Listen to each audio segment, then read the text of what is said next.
Right, so the preview looks like it's working. All right, so now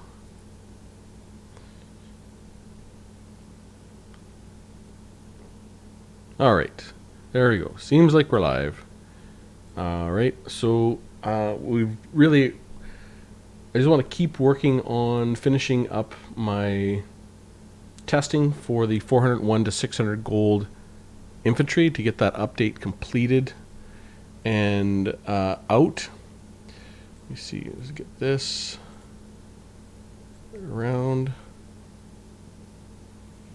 Okay, that, like that. So, and two, if you haven't seen, Aurora Boss has put out a new video on he's put out a new video on target prioritization, which is really, really good. Go look at his channel if you haven't seen it. Aurora Boss is awesome, and him and I are going to be doing some work together. I really can't wait. But anyways, go to his channel and check out the prioritization video, which is really, really good. We have Marauder Spearmen here going up against Great Swords, and I just got something I just need to check real quick.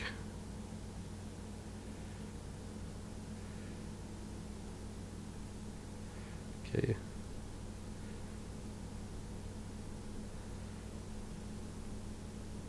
Okay. All right.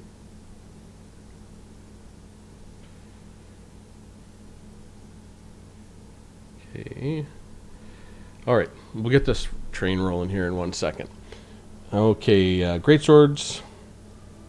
Let's double check. Are we on our UT fields? We are the defenders, and we'll keep the testing rolling.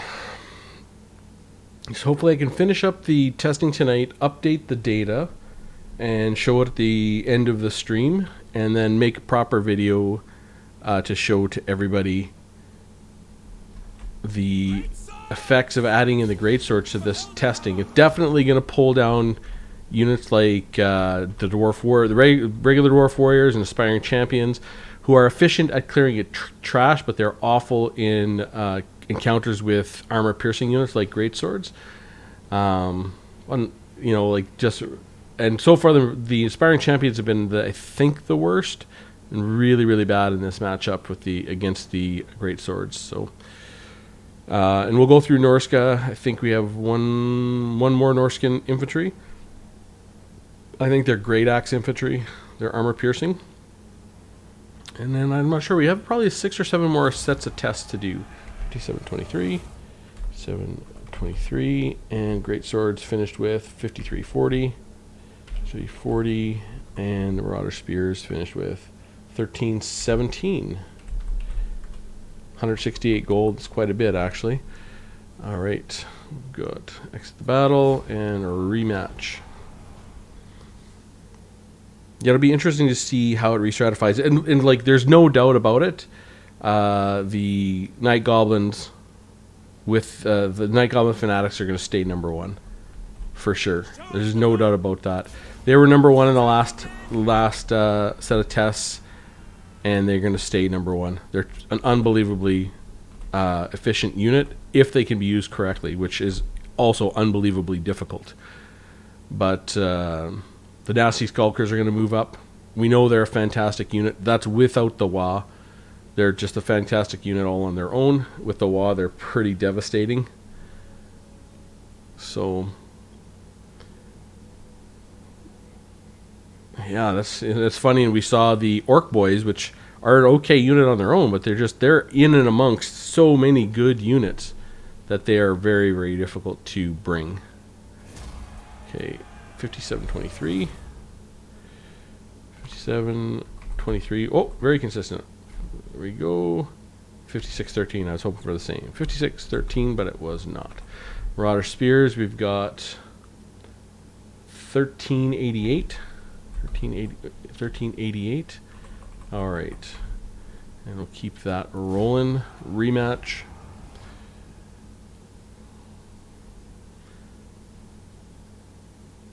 Yeah, the Marauder Spearmen were actually fairly high up there in the first 2. This will probably drag them down quite a bit as well.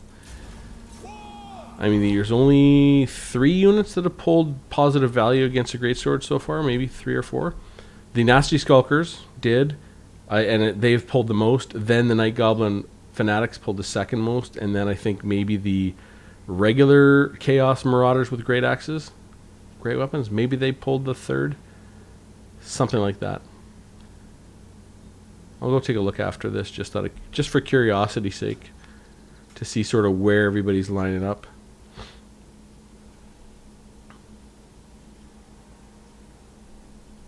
If they hold on for a reasonably long time, considering they're just a spear infantry. Okay, 5712 is not bad. I mean, that's, 2.5 minutes. That'll do, right? If you need to hold down a group, although they lose a ton of gold while they're doing it. But, that's the choice you make on the battlefield. 5381, 5381. Whoops. 81.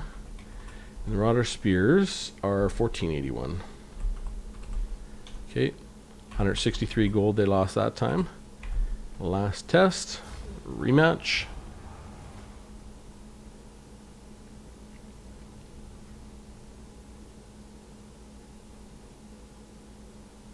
Yeah, all right.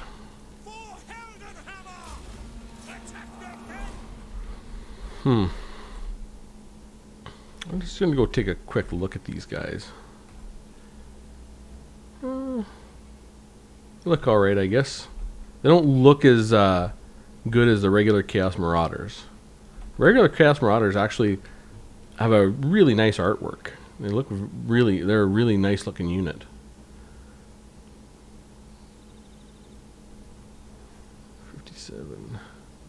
Well, I think these guys gonna make it? That's a mechanic of theirs. What are they on? Yeah, 11% physical resistance. It certainly does make a difference for the defensive units. But the Norskins don't have a lot of defensive units. 5709, 5709. And Greatsword's finished with 5357. And the Marauders finished with 1410. Oh yeah, we're going to go look at how everyone's doing. So the Red Crested Skinks pulled some gold. Yeah, those Nasty Skulkers, 138 gold. Crazy. The Night Goblin Fanatics, 117 gold. And the Chaos Marauders, the Chaos Marauders with great swords, great weapons, 11 gold. Yeah, so 11 gold. And who was down here at 10? So 11 gold. So the Chaos Marauders with great weapons finished slightly better than the Red Crested Skinks against the great swords, but very, very close. Okay, so now we need the regular Marauders, or the Norskin Marauders with great weapons. And they do go through their mechanics, so we'll see how they do. So exit that battle. And we'll go find what they're doing. Okay, continue. Chaos Marauders, great weapons, 525. Marauder Hunters, okay, 525, 7020. Right, is that 7020 correct? Yes, 7020. Okay, let's go find them.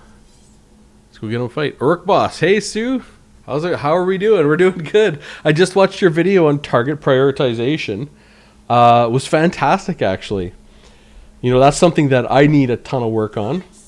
And, I have a feeling very soon I'm going to get a chance to work on exactly that. So now we got the Marauders with great weapons. What do they go through in their mechanic first? So leadership, then physical resistance, and then melee attack. So if they can get through, yeah, they're not even, so that's just the first one, right? Just the leadership. Yeah, they'll never make it. So 5847. They don't even get to use their mechanic. 5847. So that mechanic is not all that great. So I'll copy this down. I say 5847, because for the high DPS units, they don't even get to use it. They don't have enough defensive. They've got to use stage 1, which is a +8 leadership, which really didn't seem to help. So great swords, 3842. They took a big chunk out of the great swords though. 3842. It's not too bad. Whoops. 3842, 3842. And the Marauders with great weapons finished 16-18. 16-18. Well, 10 gold. Really, really close. It looks like it'll be this very similar to the Chaos Marauders, actually. So, rematch. Yeah. I mean, like, that's actually, you know, to go with your Academy series, like those little tight videos where you're explaining a single thing like that are just a real. I think I really do like those videos because it's just interesting, succinct, and clear what you're trying to do and the message you're getting across. So how you have to think about really target prioritization, you know. And I find, like, I know when I play, oftentimes I don't even realize what units the opponent has in total. Like I've played and not even realized my opponent had chosen with great weapons, and I'm very serious in that. I've played a whole battle and got to the end screen like, oh, they had chaos, they had chosen with great weapons. How about that? 58-44. So really recognizing that, what units are on the field and really recognizing units that are on the field and what to prioritize are good. I think another thing, an interesting video, and I don't know if you do this, Rorker Boss, but I imagine you do, is the ability to identify the spells and loadout for their casters that they've brought, which can maybe, if they have Winds of Death and that's the only spell they have, well, maybe you got to be really careful and be looking out for it or something like that. But I never do that. 58-44. Did I get that in there? 58-44. Yeah. Great Swords finished with 42-20. Marauders with great weapons 16-66. The number of the beast. 56 gold. The Great Swords pulled in that fight. Rematch. Yeah.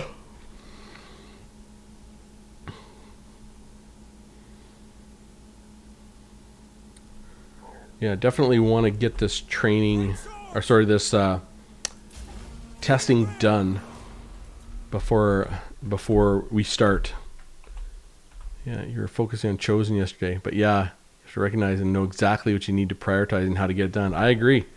That's how this is going to happen. We haven't made any announcements yet exactly what we're going to be working on together, but you know, I think it's going to be really fun, and it'll be fun to track my progress over time. I'm really, really excited. Really excited. 58-32. 58-32. Okay, 33-19. And for anyone listening, Rorker Boss and I have been trying to do a little project together for, I don't know, Rorker Boss, like 6 months. It's been a long time. I mean, we've been chatting back and forth for over a year. I'm pretty sure, but really about within the last 6 months, we decided we want to do a little project together, and just it's so hard when you're busy and you're working, and to get together with someone else who's also busy and working, and you know, we've got family and priorities and everything else like that. So it's really difficult, but we are finally going to do it. 15-24. 24. Oh, wow. Marauders took 52 gold off of that. So this is really, really tight. Really, really tight. Rematch. Rorker Boss, you can just mouse over their caster and see exactly what your opponent brings. I agree. You can do that. It is possible. It is possible. Have I ever? No. It's funny, when I cast games, that's one of the first things I do is I go look at all the spells. But when I play games, I never do it. Sometimes I miss that there's even a caster altogether. Literally. So a lot of work. Okay, great swords. Yeah, Marauders, great weapons. I mean, they're about the same. They're very similar to the Chaos version, just because their mechanic almost doesn't matter. Really, on a unit that dies so fast, it just not enough to matter. It matters more on them defensive units. So Marauders with great weapons. 58-50 is where that ended. Oh, no, that didn't take long. The great sword will do good, I imagine. So 41-04 for the great swords. 41-04. And the Marauders, they've got 16-17, hey? 44 gold. And the last battle, rematch. For example, when I see VC, when you see Vampire Count Lords and you're playing dwarfs, for example, I wait with bated breath. First thing I do is check the spells he had and prepare for Winds of Death. You know, as someone who's been hit by Winds of Death, I know that I should do that. Because really, that's the only cheese that... it's not even cheese. I mean, it's a good spell, and it's a fair spell. But it's easy enough to know if it's coming, right? I can't remember how many times I dodged that 30 Winds of Magic overcast. You know, and that overcast is crushing. It's game-winning. Like, it can erase an entire Dowie line of infantry. I mean, there's other things you can do to try to help avoid it by setting up a little bit of skewed, but still, that's an easy enough check to make in the very beginning of the fight, right? Is what spells does your opponent have? Okay, 58-43. It's hard to do, though. Okay, 38-91. Okay. And 1646.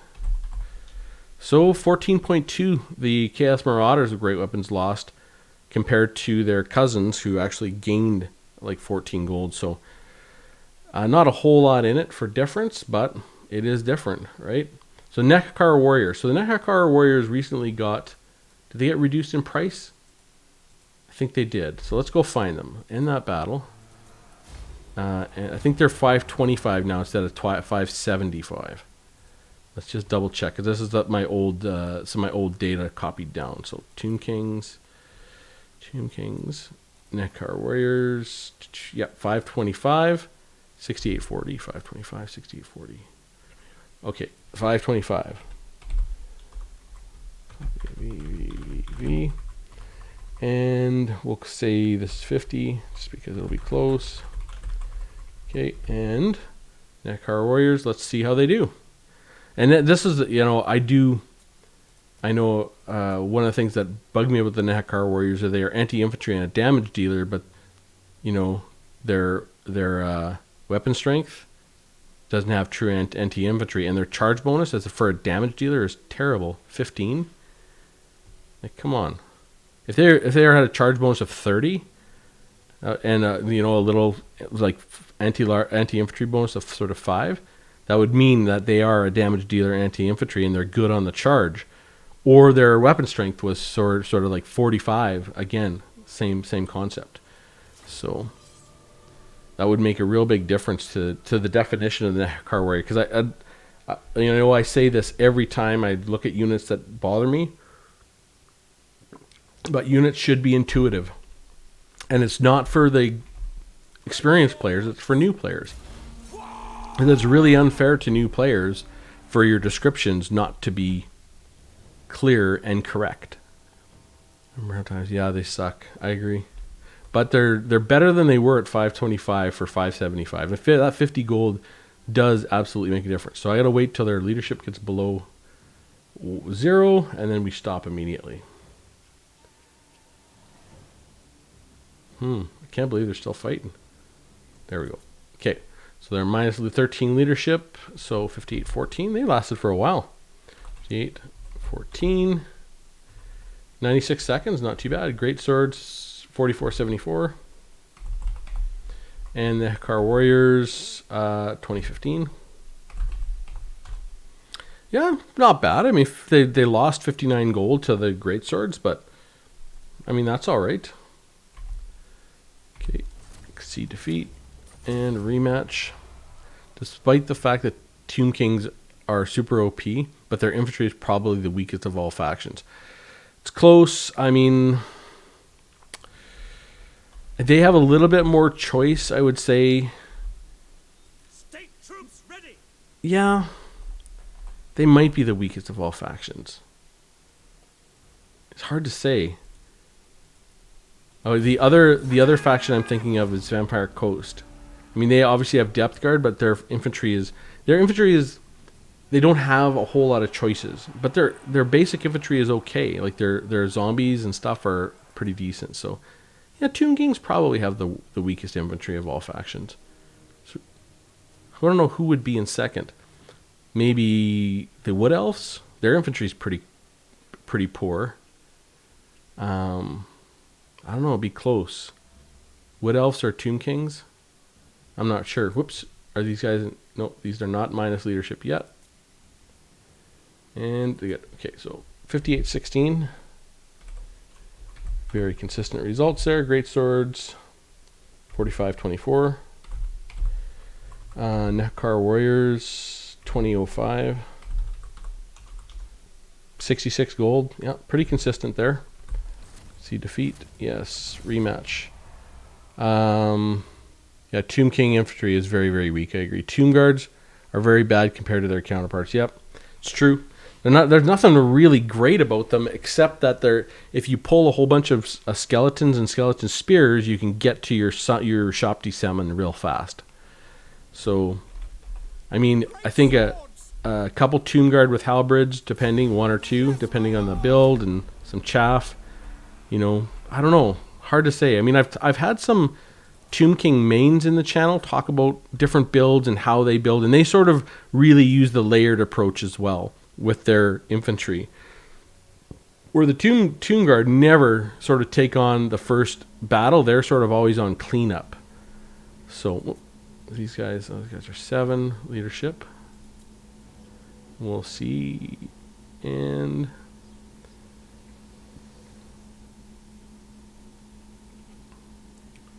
okay. Yeah, it really is their constructs, isn't it, that makes them the faction they are. Which is cool. I mean, their constructs are awesome, and it should be that way. 5807. 5807.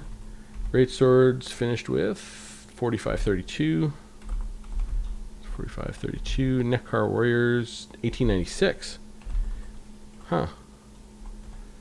76 gold. So pretty, really consistent results in this fight. Not all fights are consistent like this. I really should try and figure out why some fights are so consistent when some other fights that end up being around the same value and everything else are just all over the damn place. It probably has to do with their health. The amount of damage you do per hit versus the amount of health each unit has.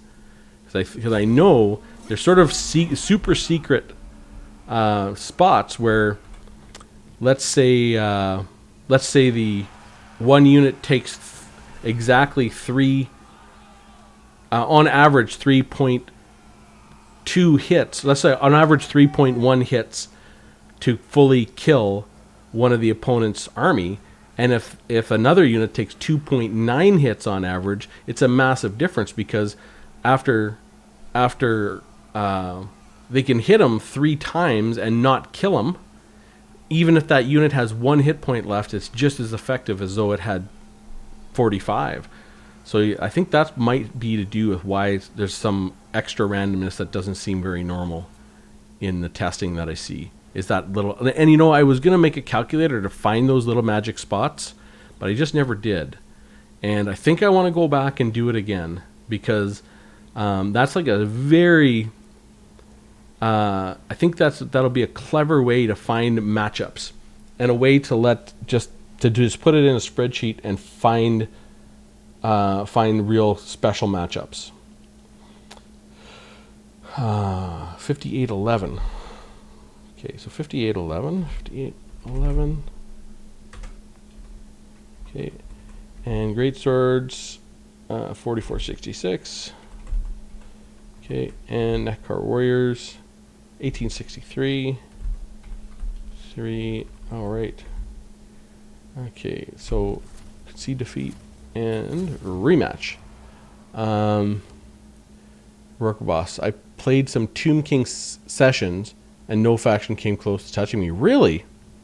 Man, I want to see those. Well, you know, I know that we're going to get a chance to maybe explore that at some point in the future.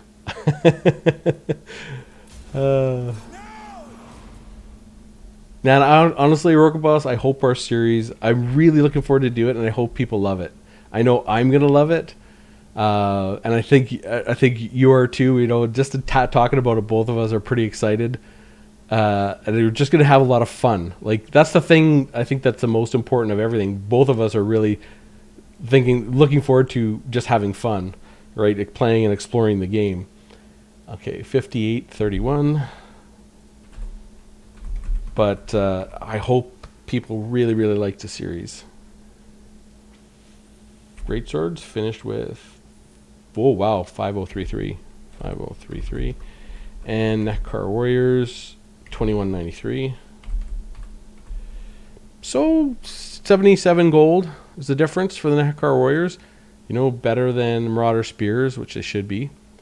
Not as good as Savage Orcs. Much better than Flagellants. Better than Dwarf Warriors with Great Weapons.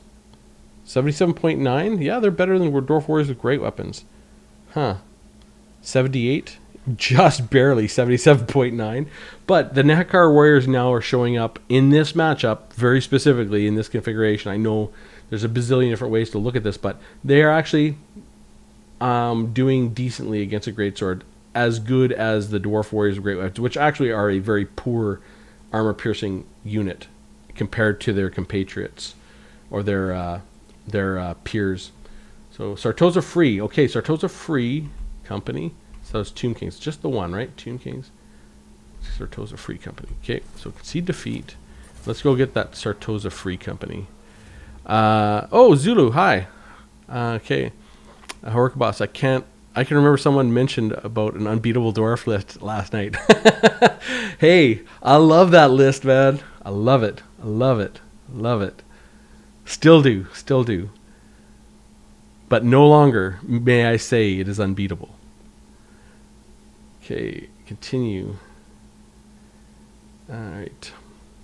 And I'm glad I got to prove it. You know, like, that's the fun part about testing and coming up with ideas and a hypothesis. You get to test it and prove it out. I mean, that's sort of the thing that I like most about testing is I don't care. Like, it's as interesting to find that I'm proven wrong as though I'm proven right. So when you make a hypothesis and you test against it, you get a chance to see both sides and to see the facts or the data and to get an interesting look at what that testing is telling you, or what your hypothesis, where your hypothesis was wrong or right.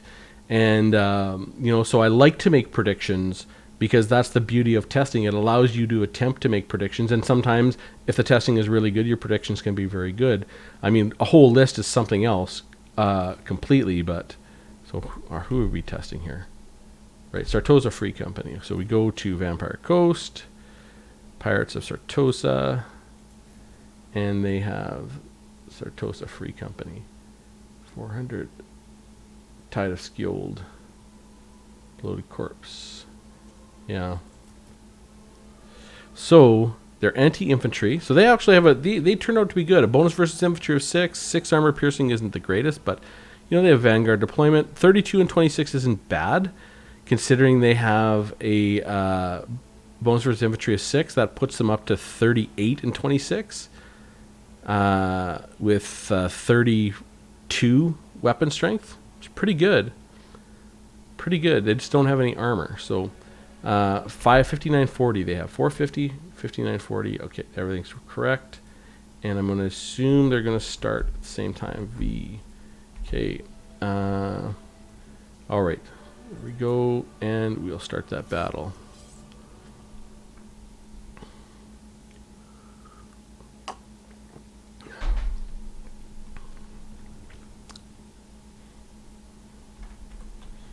Okay, there we go.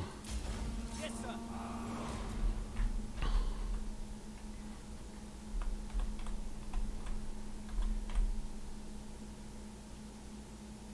Well, I don't know. Sartosa Free Company is going to have to get them down to 3,000. Oh, wow. The Great Swords look like they hung a licking on them there.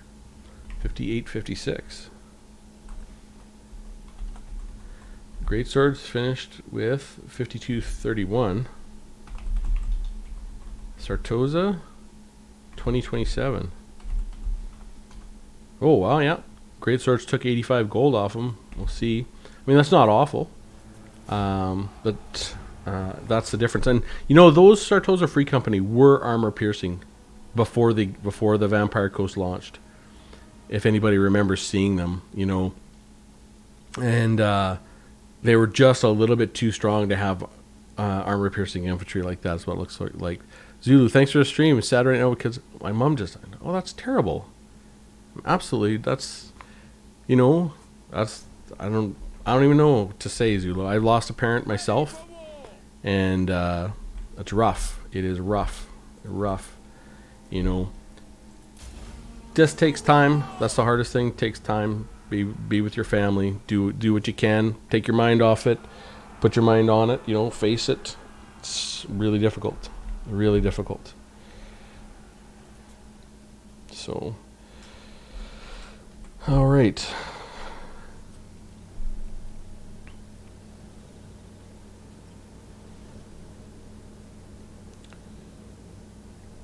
Yeah, their Sartosa Free Company are really routing super fast. Look at that. 58.43. 58.43.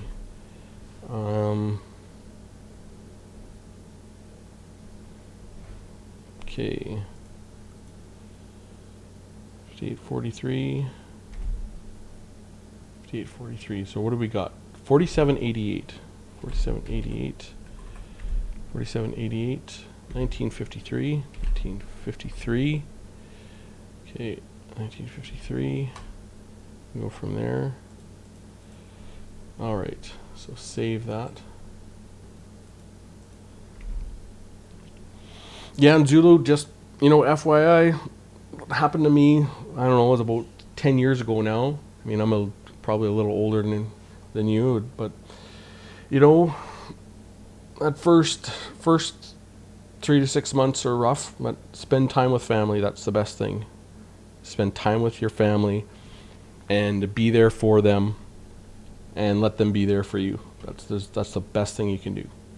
Okay, so 58.43. 58.43. That's all there. 1953. 1953. Just double check. Yep, that's all good. Okay. Rematch.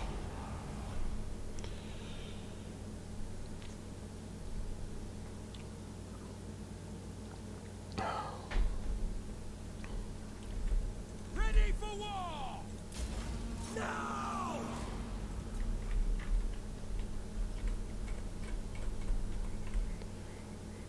59.30. I think the Sartosa Free Company ended up around 5th place. 5th on that list of the top 24, something like that. So, 20, so Zulu, now, oops. Now imagine if CA did a race pack for the Dowie Czar and did a Lord pack for the, I would love it. Love that, Zulu.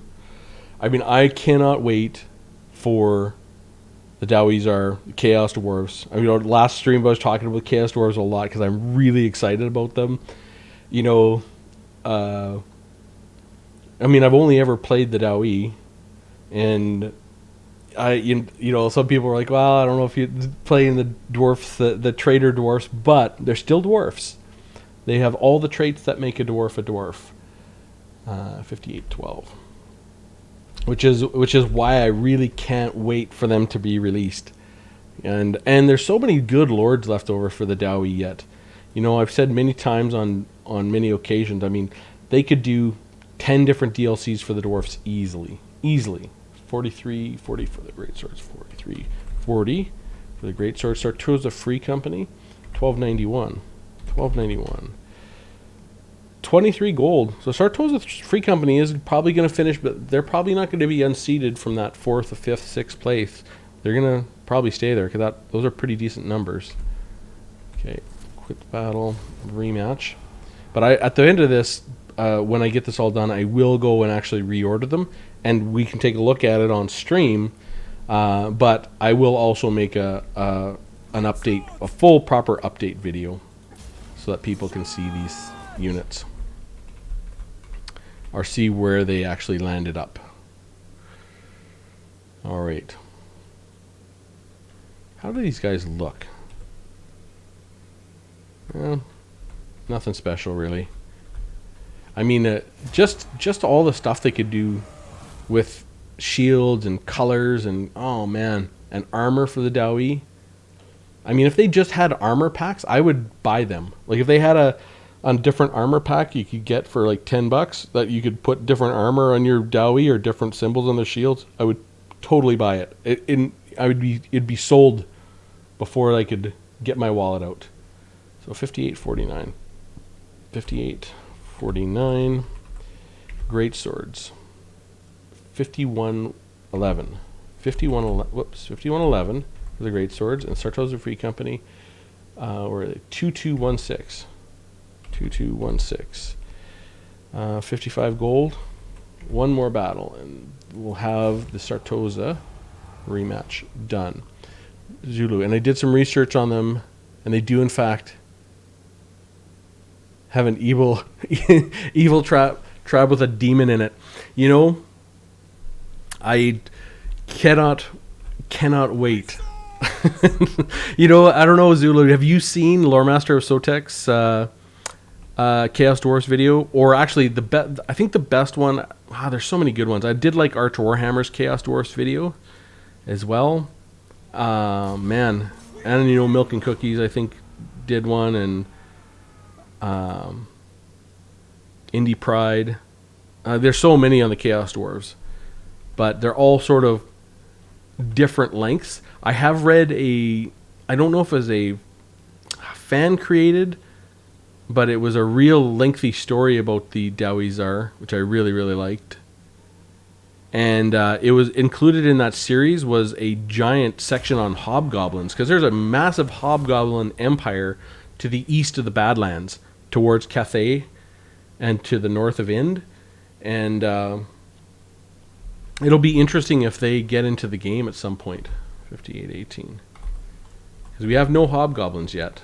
But we will if we get the Dowie Tsar, because they're very close to the hobgoblins. And in close as a dwarf can be, I guess.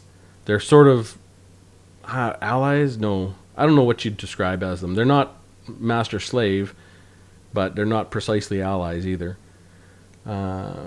Great swords finished with 4525. 4525. And the Sartosa Free finished with 1094. 1094, yeah. So they finished up losing 51 gold to the Great Swords. No, not too bad. Crypt Ghouls. It'll be interesting to see how these Crypt Ghouls do. See, I like Crypt Ghouls. I think they're an underutilized unit, but they are 500 gold, you know, I don't know.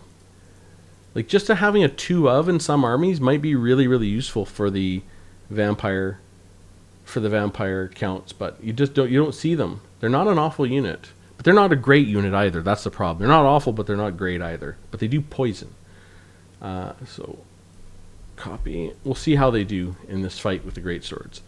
In the battle. And that poison can be a really powerful tool. It really can make a difference.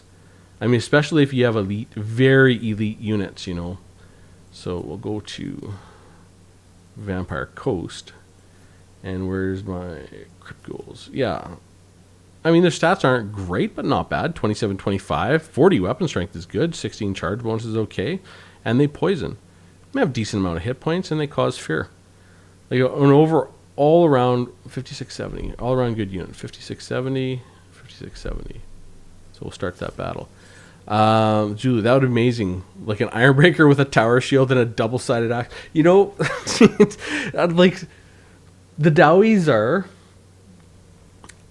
they're going to be crazy in multiplayer because they are everything that the dwarfs are, plus they have magic, plus they have cavalry, plus they have cheap chaff units, you know, plus they have demon-infused artillery. They're just amazing. And they have magic and multiple lores. It's going to be really fantastic. Like, they're like Dark Elves and Skaven. They will work together and they will still kill and enslave each other. Yeah.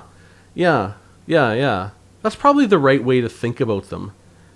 They're really, because they will work together. And they will kill each other as well. So Crypt Ghouls, here we go. Let's see how these Crypt Ghouls are going to do. Okay.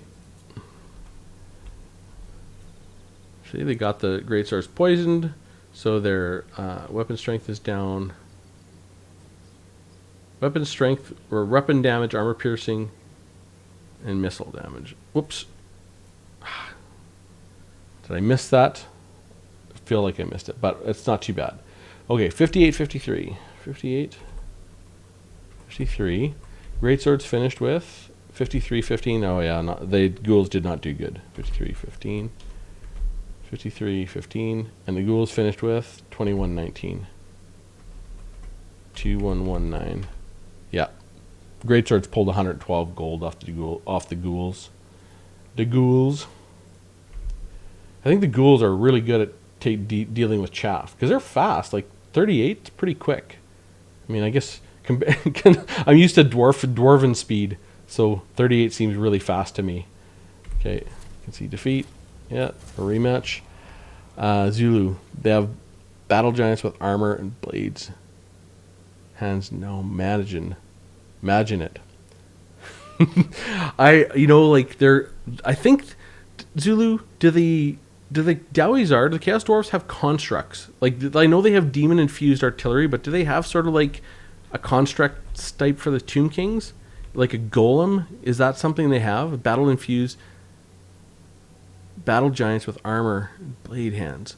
That's sort of like a construct. I don't really remember how they're put together, but I kind of remember that a little bit. Because I know they use demon infused inanimate objects or like for quite a few things, or where they can, which is something an industrious dwarf could figure out, right? Okay, so -7. So there we go, -7. We'll go 5905.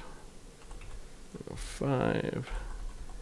Great swords finished with 5467, and the ghouls finished with 2495. 99 gold. Okay.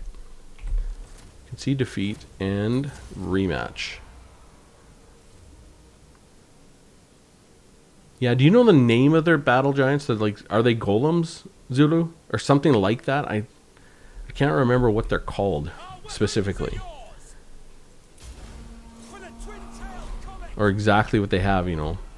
It's been a while since I've read up on them. I'm sure once they start hyping, I wonder if, you know what? I wonder if they'll leave the Dowizar till last and reveal them last. Or if they'll reveal them everything at the same time. I don't know. Hard to say. We'll see. 58. Great swords finished with 5396. 5396. And the Crypt Ghouls 2428. 2428. Gold, 96 gold. Yeah, pretty steady results. Rematch. Okay. They have living armor infused with evil life. Yeah, with the demons. Just like the regular chaos armor. Okay. Alright. Crypt Ghouls.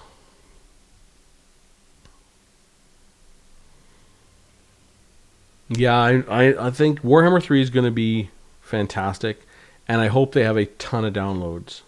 -10. Or a ton of DLCs afterwards. Like, they could have 10 years worth of DLCs very easily, but I hope they have at least 5 years of DLCs while they're working on the next Total War Warhammer game. And I hope it's a Total War Warhammer game at the time when the old ones were around and the lizardmen, dwarves, and elves were new. I'd love to see that. Or before the Empire of Man existed. You know, maybe you could try and create the Empire of Man as part of one of the objectives. There are lots of ways you could do that. 58-52. 8-52. Great swords. We got 4698. 4698. And the Crypt Ghouls 2184. 2184. Only 26 gold that time. 4698. Is that correct? It is correct. Okay. The ghouls did pretty good there. One more match and we'll have everything for the ghouls. Yeah, I think Crypt Ghouls are sort of just mid-pack, a little bit below middle of the pack type of units. But, I mean, you put them in an army that can regenerate them. You know, maybe they can be quite a bit more powerful, I think. And of course they do have healing. Invocation of Nehek. So 5908. That was fast. 5908. 5908. The Greatsword's finished with 5687. 5687. And the Crypt Ghoul's finished with 2394. 2394. Alright, 137. So 94 gold. Not great, but not terrible for an undead unit, if I'm honest. And here we go. So now we just have 3 more, and these are the Wood Elf Infantry. Wood Elf Infantry did pretty poorly. So we'll see. Okay. Copy. V. So we've got Eternal Guard with shields, and Dryad. So Eternal Guard. So let's get out of here. Concede defeat. Yes. In that battle. Like a spin-off game with bigger battles in history. Yeah, it's just like the War of Vengeance. That's exactly what it'd be like. I could totally see that Zulu. So just like they've done with other Total War series, where they've done like Total War Medieval 2. They also had Medieval 2 Kingdoms, and they had smaller. They've been talking about doing the War of Roses for 20 years, but they could totally make a series out of that, and they could do many periods in the time exactly, very, very easily. Continue. Okay. All right. Let's get these Wood Elves. Okay, we've got what? The Eternal Guard. Here we go. And Dryad, the Eternal Guard shields. There we go. Yes. Okay, so Eternal Guard it is. And these are anti-large, charge defense against large, but they are armor piercing, right? But I think the Wood Elf Infantry really has done quite poorly in the testing, if I'm remembering correctly. If there's maybe one unit that has done not too bad for the Wood Elf's Infantry. I think it's like about 800 gold unit, armor piercing anti-infantry. War Dancer maybe? Maybe that's right. I don't know. They weren't awful. They were actually okay. But they're super susceptible to missile damage and stuff like that because they just don't have any armor. Like even these guys, 40 armor. It's very poor. And they only have 33 speed for having 40 armor. Well, they seem to be doing okay, I guess. Maybe. They have 36 melee defense. Well, we'll see, really. They're lasting for a long time. And that's what spears do tend to last. That's why they're handy to sort of toss in the way. Okay, so 57-16. Lasted quite a while. 57-16. And Greatsword's finished with 45-72. 2. And the Eternal Guard finished with 1033. 86 gold they pulled off them. They're doing better than the Crypt Ghouls, I suppose. Okay, so in that battle and rematch. Orc Boss. This will be interesting. I think the Eternal Guard is the best because they have AP. I mean, compared to other spears. Yeah, they could be. They certainly could be. And we'll be able to see that because there are other spears in this category. And the Greatswords do have 95 armor, so it's actually a pretty good test subject. I mean, I think Greatswords would be just a very good, have been very good in all the testing so far.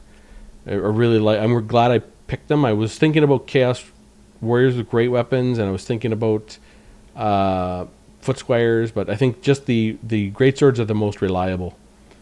We got that anti-infantry, armor piercing, and 95 armor. Just a really good stat line for this type of testing, because they can be hit. They can be hit. They have pretty low melee defense. Well, not super low, but 30. I mean, they can be hit.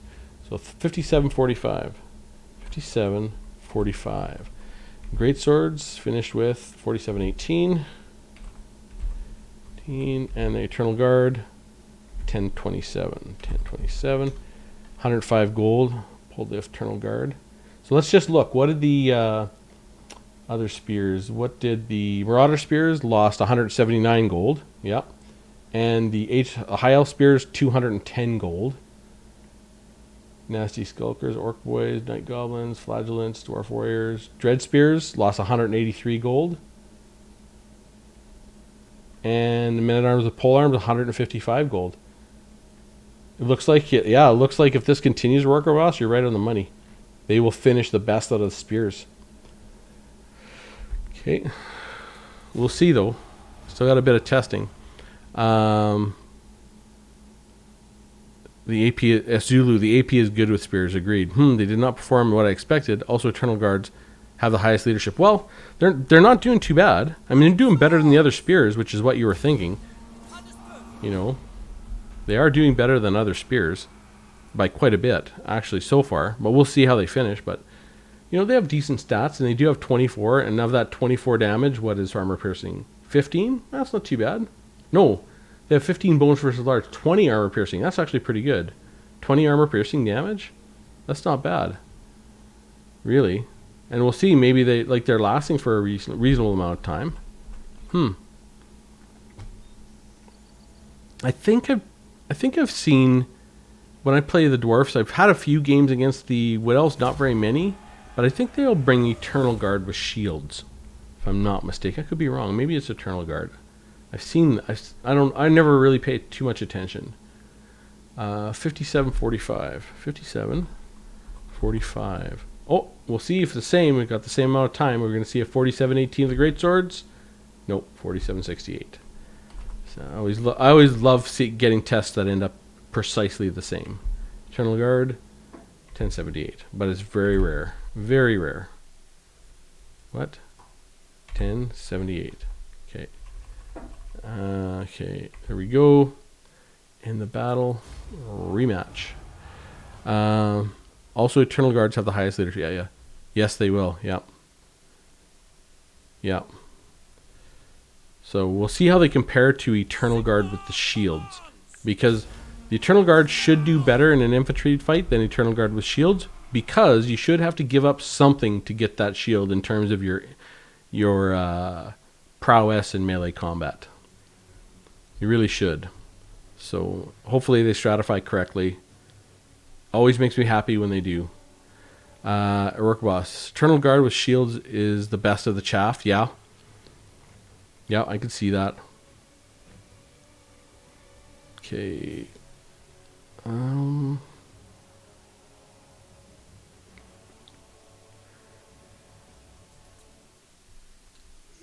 They're lasting all right. So 5743. Here we go. 5743. So Great Swords 4672. Okay, and Eternal Guard 1119. 1119. 91 gold. I think Eternal Guard look like they're going to finish up pretty nicely. Quit the battle. Rematch. It'll be interesting seeing them compared to the Eternal Guard with shields and the Dryads. You know, technically the Dryads should be much, much better in an infantry fight than either of them. Great swords. Okay.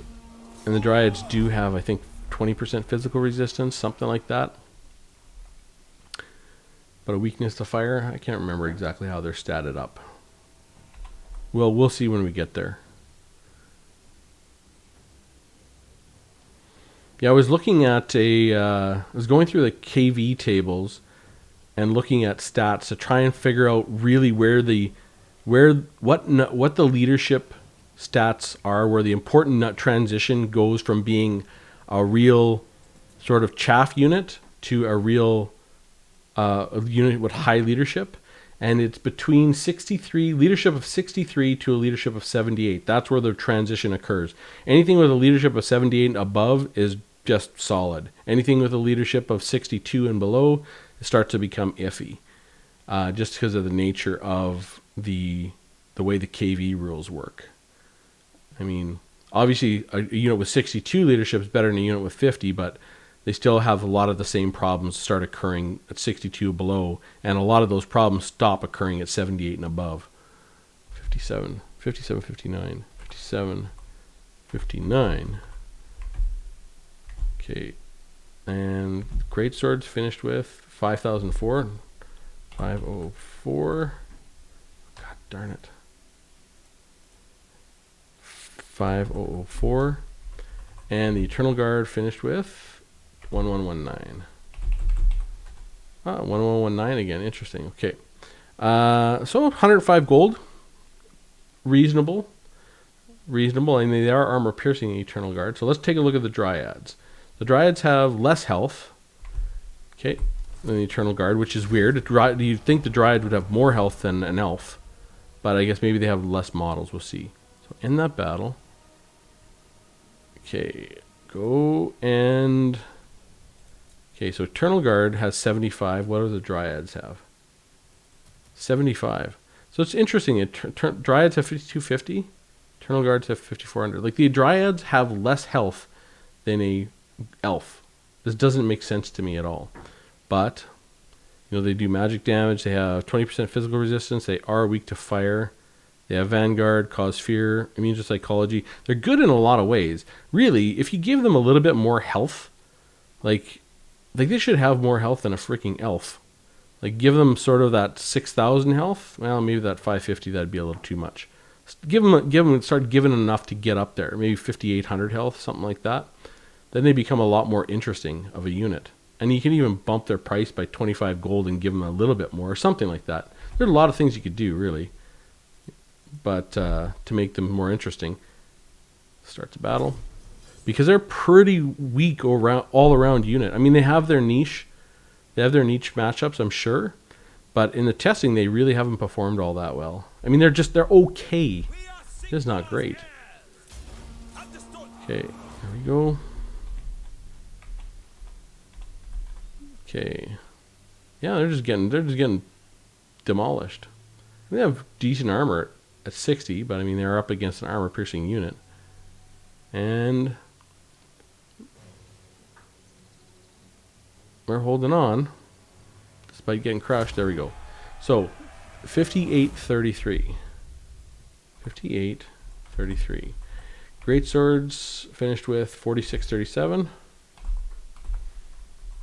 That's not too bad, I guess. Dryads 973. Dryads lost 158 gold. I guess that is pretty bad. 158 gold Dryads lost in that. So rematch. Like I know, like Dryads would be excellent against Savage Orcs, right? Because Savage Orcs have physical resistance and Dryads do magical damage. Great swords! Okay. Attack! There we go.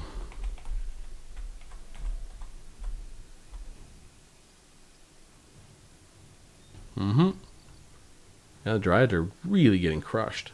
They're really poor. Like not like the Dryads. Like that's like a giant tree man, and it only has a charge bonus of 12. It's just like, you know how terrifying that would be. Like you'd think something where its weapons are its body, it would have no problem executing a devastating charge. You know, because it's hard to execute a charge if you're doing it with a weapon you have to wield, right? It has weight, it's not part of your body, but you'd think Dryads would have a crazy devastating charge because their body is their weapon. So they could wield it at full speed, unlike a human or a dwarf or an elf. 58-43. 58-43. 58-43. Great swords. Finished with 51-78. Oh, that's going to be bad. Bad for the Dryads there. 51-78. 14-46. 180 gold they lost in that. Ouch. Ouch, ouch. Very, very poor performance. Still not as bad as the aspiring champions, I know. But we'll see how everything fleshes out when we're done. Like this, I'm already happy with the results so far with just the great swords. So when we put them in context with the results fighting the clan rats and the results fighting the longbeards, it'll be really, really good, really interesting. You know, it's funny. This is 401 to 600 gold, and longbeards are so good. Not one, they never lost one fight to any of the units in the 401 to 600 gold range. Not one. Longbeards are very, very good at cleaning up, very efficient at cleaning up trash as far as gold is. It just takes them forever to do it. It takes them so long. 58-44, just like most dwarves. They like to take their time with their axes and their hammers. Do a good job of it. Oh, even worse, 52-42. That's getting even more brutal here. 14-14. 192 gold. Ouch. Excuse me. Okay, a rematch. Champions are a special usage unit. Yeah, they are a very special unit. Aspiring champions. And like against just chaff, they could just fight them all day long. They're a good anti-chaff unit, but you know, as far as their magic damage and their silver shields and everything else like that, I mean, they're not a unit you're going to bring 4 of in a matchup most likely. I mean, they're kind of a one-off unit, maybe 2 of in some matchups, but most likely never more than that, I would say. Would be my guess. I mean, I don't know. I don't main chaos. You do see them once in a while in some matches for the encouragement and magic damage, but not very often. 58-44. 58-44. Oh, another 58-44. Interesting. And the 51-64 for the greatswords. 51-64. And the dryads finished with 13-44. Okay, so that is 189 gold again. Shoosh. Okay. Rematch. Kanger. Hey, Sue. Any plans for testing lords and legendary lords? Not in the immediate future, Kanger. So the testing I want to do, I want to do an anti-large test, and I want to do a artillery test and a range test. And those will take they'll take me probably about 6 to 8 months to do each of those. So it probably, but by the time I'm done those, it'll probably be 2 years from now, something like that, at the speed that I do my testing. And because I want to do other testing in between. Great swords! So it'll probably take me about 2 years to start getting to lords. Somewhere in there, I would imagine. Maybe 2 years, yeah. Probably a couple years I'll be able to get to lords. Because it took me about a year to do this testing, and now I'm updating it to make it a little bit better. So, I mean, it's not that it does take some time. I mean, this takes one set of tests takes sort of 5 hours. It's not fast. And then I'm doing 3 samples for this, so that's 15 hours just to do 401 to 600 gold infantry testing. So that's 15 hours worth of testing to get that much data down, and then it's time to try and interpret it and figure all that stuff. That actually doesn't take too long, to be honest. So 58-35. It's just getting to the testing, and I love testing. I find it very relaxing, and I enjoy.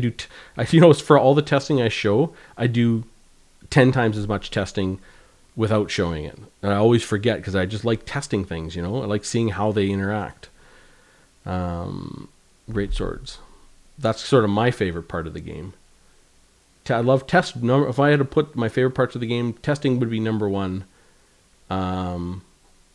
Probably campaign number 2, and then multiplayer. But I like multiplayer, but I just don't play it very often. 58-35. 58-30. Oops. Okay, so how much health? 4,800. 4,800. 1208 for the dryads. Yeah, the dryads lost 174 gold in that fight. I mean, that's a ton of gold to lose. Ton. With a unit that only costs 550 gold to lose 174 gold, that is an expensive proposition. So great swords versus Eternal Guard with shields. Okay, so we'll see how that goes. Abe. Hey, Soup. Hey, guys and gals. Kanger. Curious how certain buffs will do, such as Belegar's charge defense against large protecting artillery. Oh, yeah. Well, that'd be interesting to do some. So what you're talking about there, Kanger, is a very hard set of testing to do. So I did do some testing on the buffs for the Runesmith a long time ago to see how valuable the Rune of Negation versus the Rune of Oath and Steel versus I can't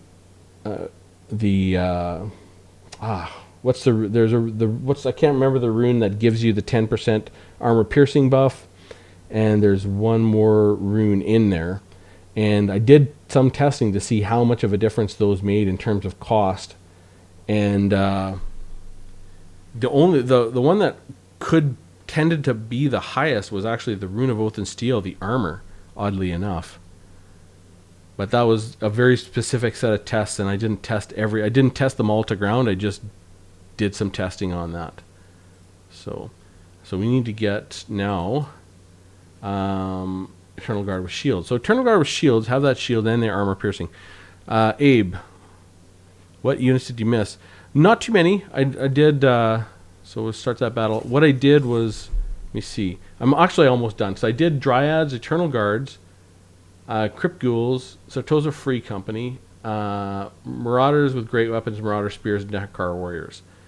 I'd say the biggest surprise for me so far, probably Nekar Warriors. They didn't do too bad. They only lost 77 gold. Actually, that's not too bad for the Nekar. That's better than what I expected. Great Swords, Eternal Guard with shields. Okay. We are ready.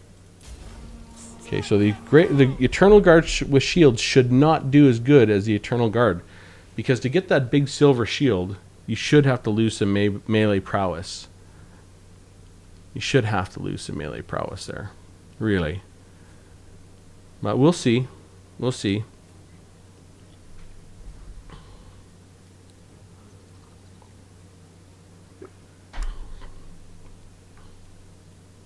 Holy, they're holding on for a long time. They have 44 melee defense. I think the Eternal Guard only had 38 melee defense. Yeah, holding on for a very long time. And boom. So 57-13. 7-13. 157 seconds, almost 3 minutes. Against Great Swords? It's not bad. Great Swords 41-56. Eternal Guard with shields 1082. Oh, 87 gold is all they lost. The Eternal Guard was 105 total on average to 86. So we'll see. It looks like right now the Eternal Guard with shields is going to be right around the same as the Eternal Guard. Like, they should lose, to be honest, 125 gold, 130 gold on average, but it looks like they're going to do really good. Okay. And in that battle. And I know, yeah, Orc Boss, you were saying the Eternal Guard with shields are the best, one of the best chaff units, and it looks like they're going to perform quite well. We'll see. Oh, shit. I didn't mean to do that. 26 and 44 are pretty solid stats for a unit that's worth 550. Pretty solid. Great swords. Okay, get in there. Charge. All right. Eternal Guard.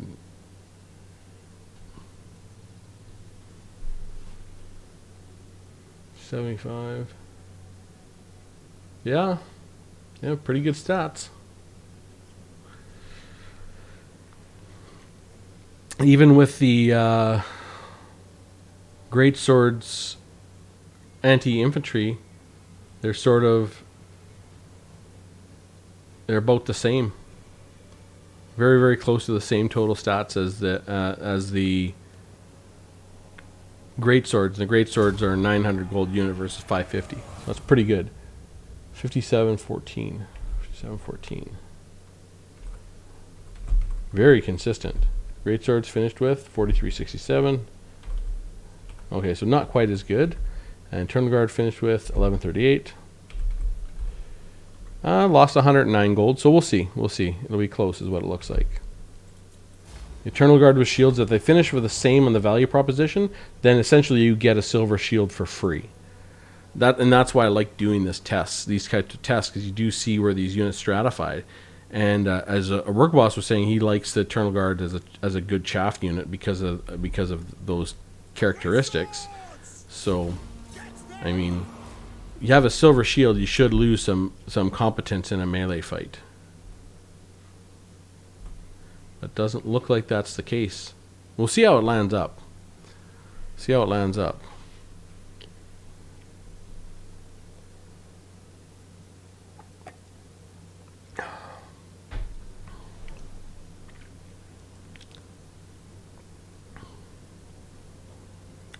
do last for quite some time. Like, to be fair, this is why time is such an important number that I look at, aside from just the gold. Because the time is really important in evaluating these units one to another. Because you look at here, so the Eternal Guard are going to lose 100 gold. But if they're holding up a unit that is 350 gold more expensive to them and can be doing a lot more damage to other units for 3 full minutes, they're also, that also means a lot in a battle. So 5719, 5719. It's not 3 full minutes, but 2.5 minutes is quite a long time. Great Swords finished with 4712. Well, the Great Swords did much better this time. Eternal Guard with shields, 1118. Lost 156 gold. Okay, well, it looks like they're going to stratify okay.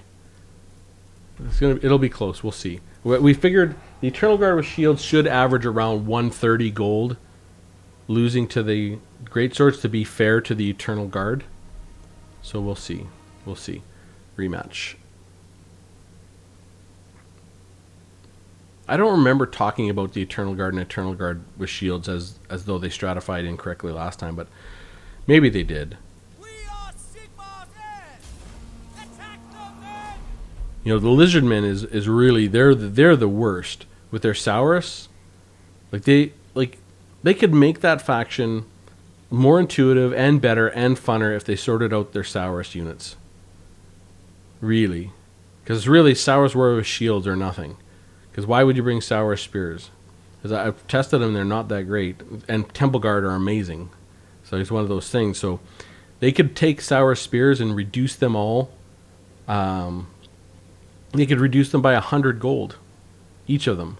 And then take the basic Saurus Warriors and reduce them by 50 gold. And then now you have the Saurus Warriors with shields at 850, the Saurus Warriors at 750, and the Saurus Spears at 650. And now now that might be a little too much, but the idea being to stratify them correctly and make them worthwhile bringing. But when they're so close to the unit above them and they're so much worse, then a lot of times I don't think it makes sense. So 5736. And you never see, well, never, you rarely see Saurus Spears. You just don't, because they're so poor. 36. So poor compared to what you can bring. Let's give it that caveat. 5736. Okay, so we got 4835 the Great Swords. 5 the Great Swords. And 1057 with the Eternal Guard. 1057 Eternal Guard. Oh yeah, 179. Okay, there we go. And that battle and a rematch. All right.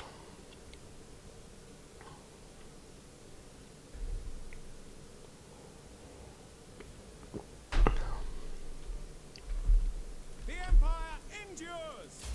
Yes, my lord.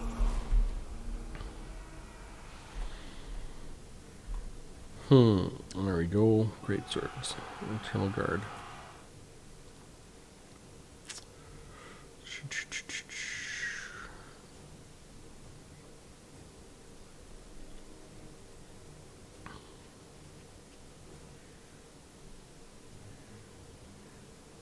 Yeah, it looks like they got to get him down to about 4,000 health to really pull something reasonable out of this. But doesn't look like you're gonna do it this time. Oh, 50. That's really bad for the Eternal Guard. Great Swords showing their stuff. 57, 56. 56.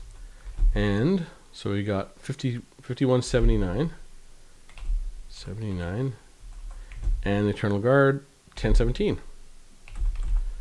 Oh, there you go. Eternal Guard lost 151 gold. We said about 130 would be fair, but 151. So those shields are expensive. Those shields are expensive. Okay, so what that means is this is done. So we'll go end that battle. I'm just going to go here. Okay, so now I got to put these all together. Whoops. Undo. Let's undo that. Edit. Undo. Okay, so 600 analysis. Okay, so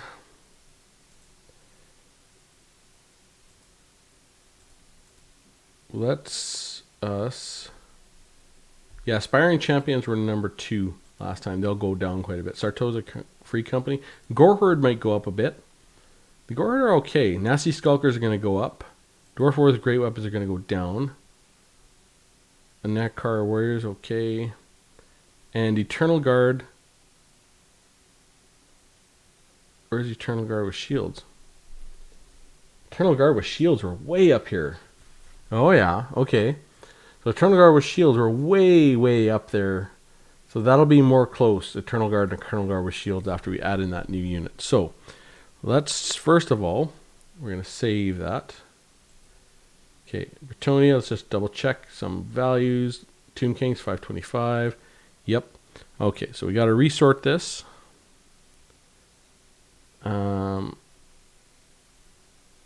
Okay, I'll sort this by sort tools, our data, sort by E. E ascending. Okay, Goreherd, Goreherd Shields. Is that going to give me the Eternal Guard Dryads? Okay. Nope. So here's the second thing I'm going to sort by. Sort there. Okay. Sort data. Sort. Then by F. Sending.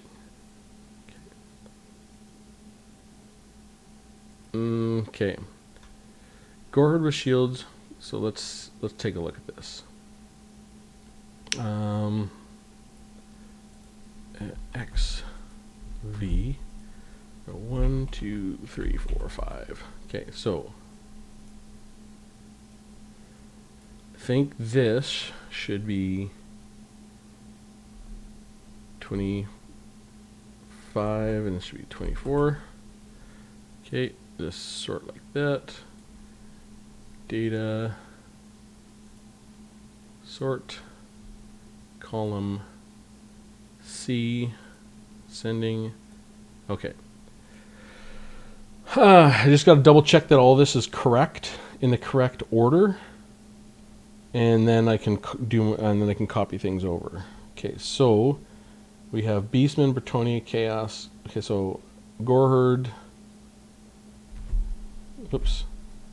All right, so let's go over it. So Great Swords. Goreherd with shields, Goreherd, Men at Arms, Pole Arms, Battle Pilgrims. Goreherd with shields. Goreherd with shields, Goreherd, Men at Arms, Battle Pilgrims. Goreherd with shields, Goreherd, Battle Pilgrims. And then we have Chaos Marauders, Great Weapons, Aspiring Champions, Bleak Swords, and Dread Spears. Chaos Marauders, Great Weapons, Aspiring Champions, Bleak Swords, and Dread Spears. Bleak Swords, Dread Spears. Bleak Swords, Dread Spear. Dwarf Warriors, Great Weapons. Okay. Dwarf Warriors, Great Weapons. We have Flagellants, Night Goblin Fanatics, Orc Boys, Nasty Skulkers. Flagellants, Night Goblin Fanatics, Orc Boys, and Nasty Skulkers. Savage Orcs, Spearmen, Red Crested Skinks, and Marauder Spearmen. Savage Orcs, Spearmen, Red Crested Skinks, and Marauder Spearmen. Marauder Great Weapons, Nakar Warriors, Sartosa Free Company. Whoops. Marauder with Great Weapons, Nakar Warriors, Sartosa Free Company, and Crypt Ghouls. Marauder Great Weapons, Nahakar Warriors, Sartosa Free Company, Crypt Ghouls. Eternal Guard Dryads, and Eternal Guard with Shields. Eternal Guard Dryads. Okay, there we go. So that's all correct. So, I keep skipping out of this. It's driving me nuts. Okay, so I need to just go like this. Copy V, and we're going to do Great Swords. So battle time. This doesn't exist. And second for gold. Hey.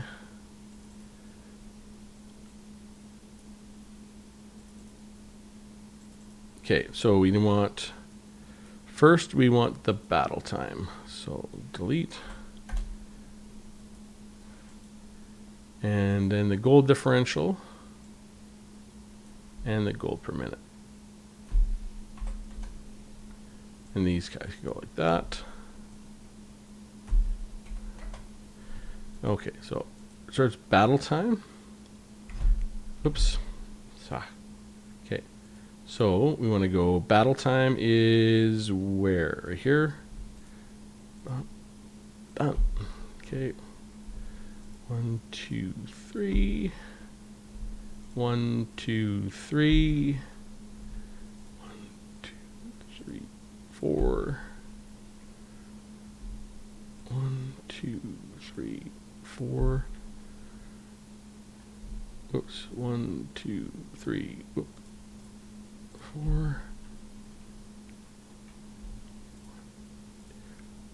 So we gotta go copy that. 114, 106. So we go battle times. So we go paste. Okay. And seconds per gold. Gold difference. Where's the seconds per gold? F33. Okay, so equals F33.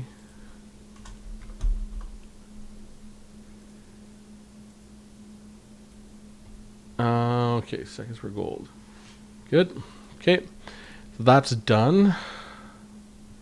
Now I need gold differential and gold per minute. So we'll just save that. We'll get gold differential and gold per minute. This two. Yeah. Gold differential, gold per minute. And then send you there. Okay, you there.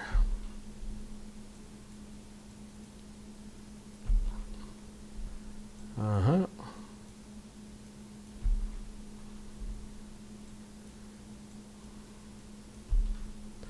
Okay, you and you and you. So copy that.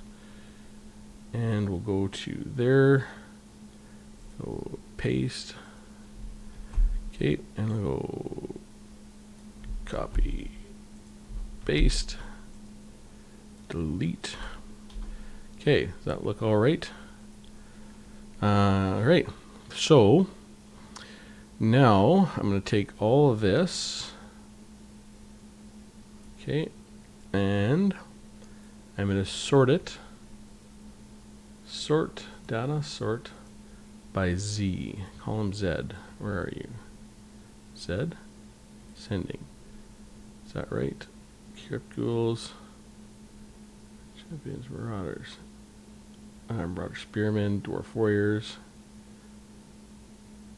We want the ones that lasted the longest. So I did it wrong. Okay, so data, sort, descending. Okay. Yeah, seconds per gold. You like when seconds per gold. If you're going to lose, you want to last as long as possible, and that'll be marauder, spearmen, dwarf warriors, men at arms, eternal guard with shield. So that just means they last for a long time. So that's a good set of data for them. So they go 1, 2, 3, and that done all the way down here. Okay. Now I need to grab all these and. Gold differential is AB, so data, sort, column AB, and I want ascending. Yes. Oh, man, look at those freaking nasty skulkers finished number 1 by a ways. Aspiring champions finished dead last. Okay, so gold differential, 1, 2, and we'll copy those down. Okay, and gold per minute. And so data sort AD, column AD. Okay. And we go 1, 2, 3. Ah, damn it. We'll copy V.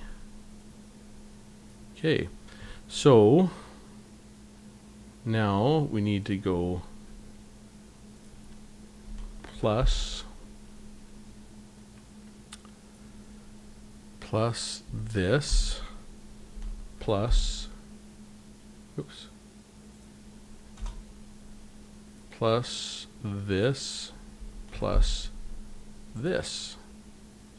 Okay. And then I see skulkers, and boom, get these down. Okay, now we go and time for the magic. So data sort according to column I. Okay, ascending. Huh, there we go. So I'm going to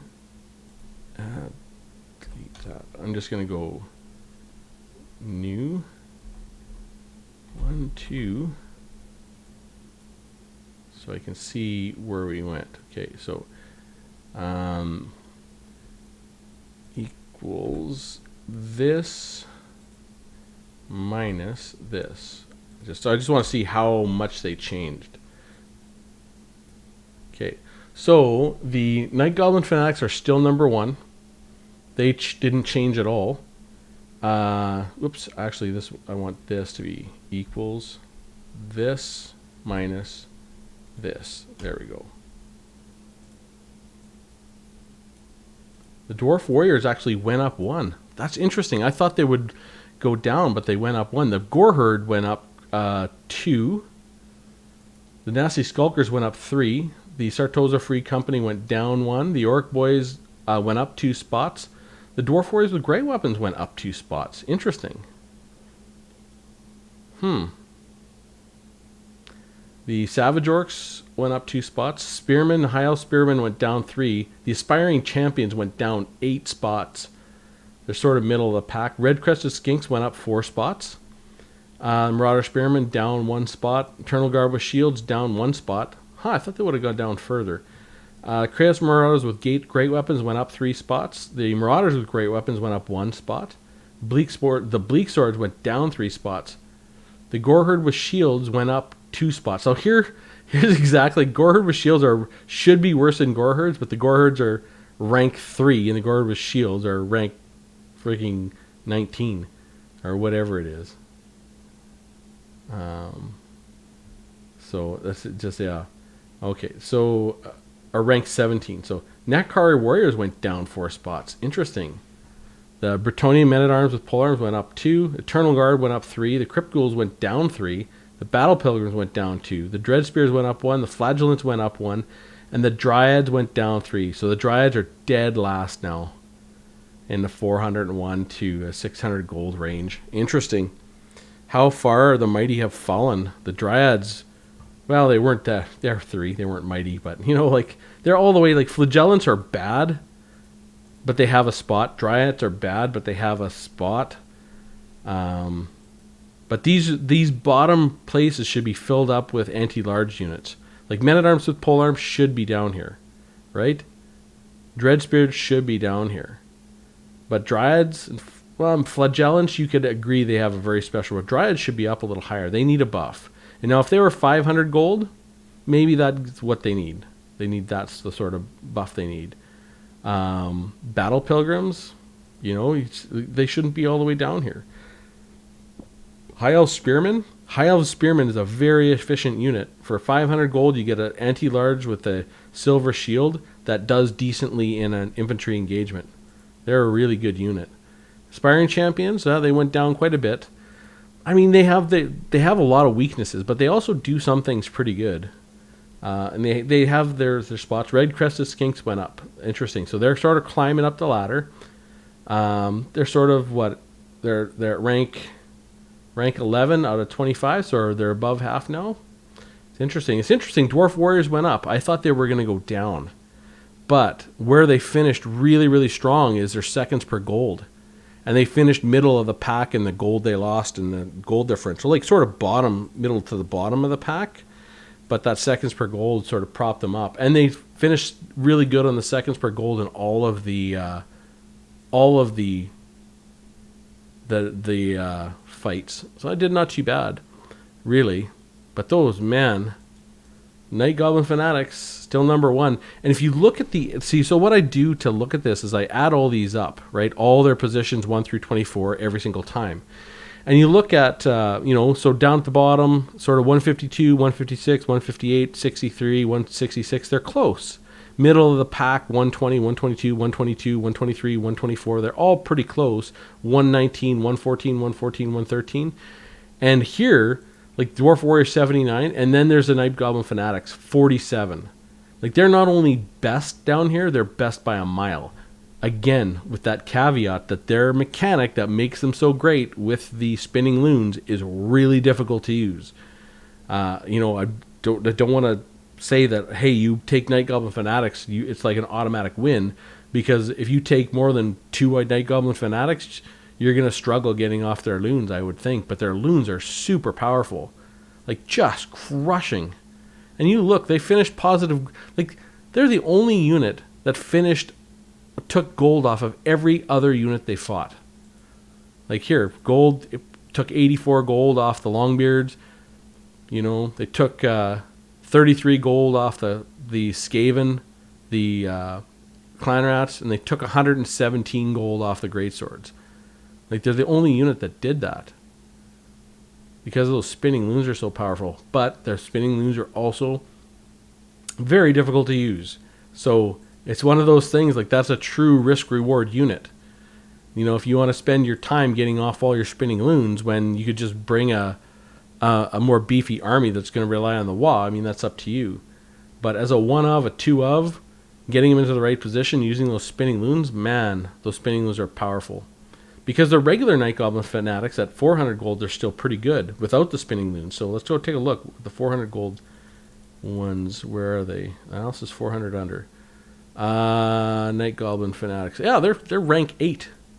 They're in the top 10. The regular Night Goblins with no spinning loons at 400 gold. Like, they're still good. Those spinning loons are really, really something. Yeah. Huh. Well, that's really cool. I'm surprised the Dwarf Warriors went up. I thought they were going to go down, but they went up. So Dwarf Warriors are legit. I know they're good because I love Dwarf Warriors. Which units did I miss? Rourke Boss. Night Goblin is very surprising, but I can recall fights where they did amazing, and especially the ROR version. Yeah, but like I know I've listened to Wyvern talk about this unit too. They're really hard to use, and they can backfire. It's like, what, those spinning loons, you can aim them, sort of, but, you can backfire, but man, do they do a ton of damage.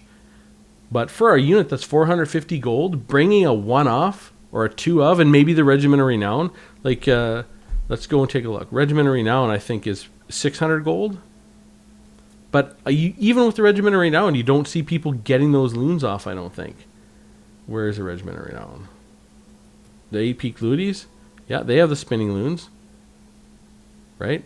But they're 600 gold, and they still have stock in Vanguard, but they're unbreakable. But what people use these 8 Peak Loonies for is to just use them for their unbreakable part. You take 450 gold, you take 150 gold off and get a Night Goblin Fanatic.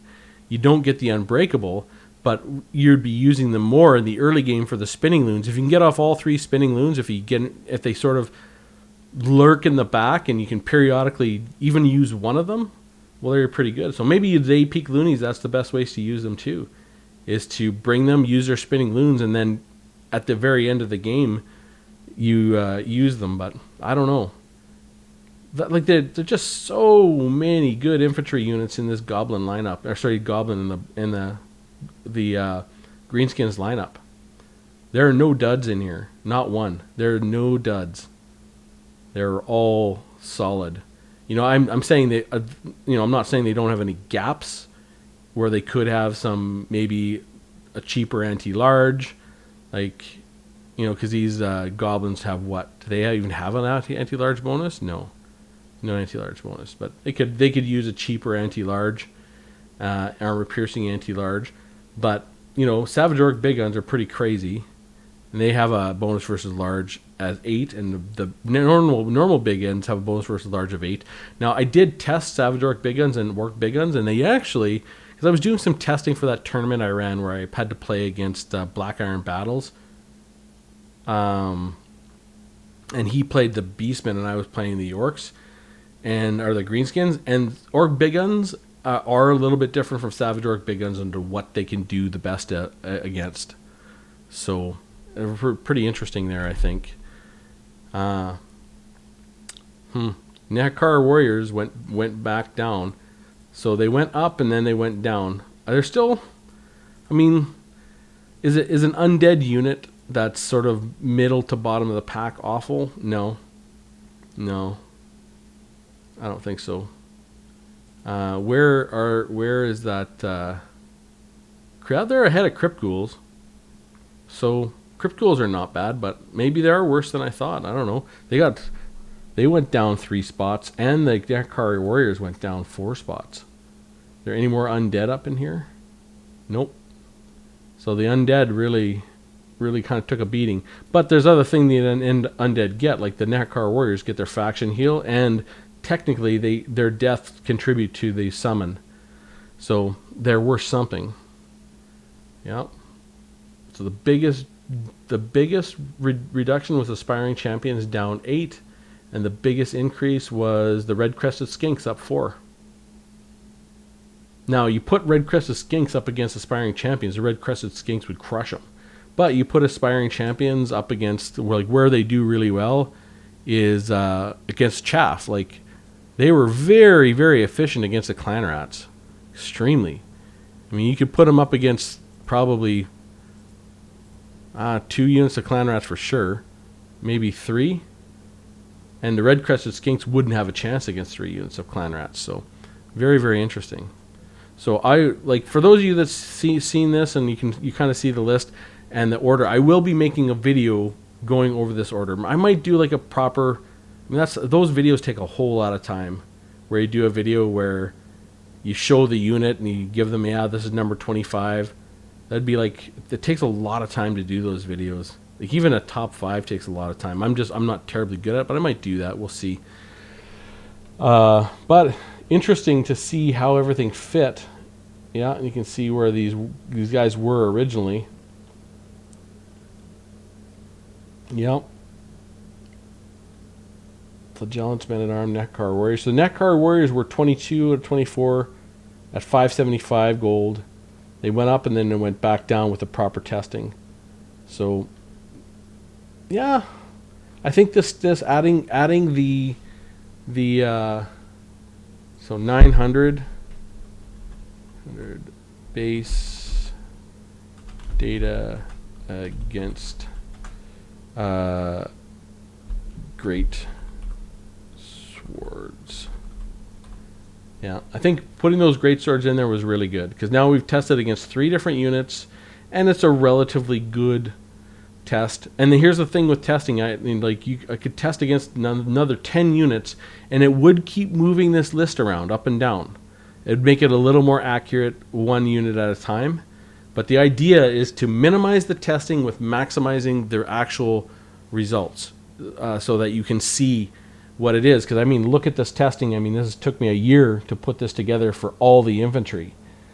And I mean, it would take me that long if I'd worked a little harder at it. I just do this testing when I feel like it, more or less. I don't really get after it. And just when I feel just like chilling and doing testing, I'll do it. So that's why it takes me a year to do. But if you add in, let's say, 7 tests per unit, and maybe you make sure you have 10 units to test against, this is going to be more accurate. It's going to be clearer. And then you could add in different formations, and there's a lot of things you do. But this doesn't give you all the information about these units. This just tells you how they did against these 3 units, and you sort of have to extrapolate in your mind how they fit in terms of the context of the armies that you build and the opponents that you face and the factions that you're building against. That's the difficulty, but it does offer some information. It's not a perfect bit of information, but it's some information. And, this type of testing is repeatable, so I'll be able to go and update this for the next 5 years. Anytime they make a change, I can actually go and update it and take a look at what those changes do in terms of reordering these units. And but yeah, man, Night Goblin Fanatics are real good. Nasty Skulkers, everybody knows is good, but they're coming at number 4. And Savage Orcs, yep. Orc Boys finished ahead of Savage Orcs, which is really interesting. Like, Orc Boys are not bad, you know. But like, how do you take Orc Boys and ahead of Night Goblins or Night Goblin Fanatics or Nasty Skulkers or Savage Orcs? Savage Orcs do have a definite niche where they're really good. Orc Boys are just sort of all around okay. You know, they're sort of like the orc version of Dwarf Warriors, just not as good. Where Dwarf Warriors are all around okay, all around solid. Really, number 2. Really, they're quite good. So, anyways, I'm gonna save that. That's the testing. I'm gonna call it a night and end the stream. Thanks for the conversation, everyone who's been on. I do really appreciate it. I love chilling and chatting and doing some testing. It's been a very relaxing evening. We've got, I've got some big things coming up here. And for those of you who are watching this after or are looking at this, and those of you who are here, go to O'Rourke Boss's channel. He just put a fantastic little bit of target selection video up today. It's really, really good. Subscribe, because O'Rourke Boss and I are doing a project together. It's coming, and it's going to be a part of it's going to be on both of our channels. So, anyways, good night. Yeah, good night, Abe. You have a good one. Good night, Kanger, O'Rourke Boss, everybody who's in here. You guys have a good night, and yeah, I'll see you.